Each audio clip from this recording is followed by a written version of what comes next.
বিকাশ বড়ুয়া, আমি ইউএসএফ বাংলাদেশে আছি। বর্তমানে আমি আমার মার মাধ্যমে মিশন 10-এ আসি। বর্তমানে আমি একজন এক্সিকিউটিভ। আমাদের আসলে এই যে প্রত্যেক মানুষের একটা ওই উপরের দিকে ওঠার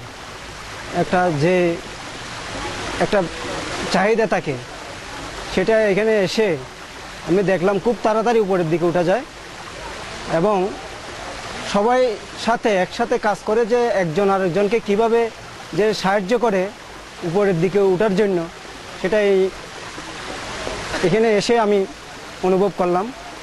বিশেষ করে আমি আমার মার মাধ্যমে এখানে এসে খুবই মা এবং ছেলে দুজনে মিলে একসাথে কাজ করছি এবং আমাদের যারা আপলাইন আছে এরা আমাদেরকে খুব সাহায্য করতেছে।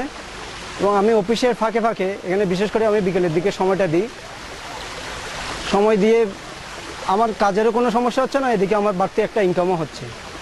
এই জন্য আমি মিশন 10-কে ধন্যবাদ জানাই এবং মিশন 10-এর সব গ্রুপকে সবার প্রতি আমার শুভকামনা রইল। এগুলো আমি বক্তব্য শেষ করলাম।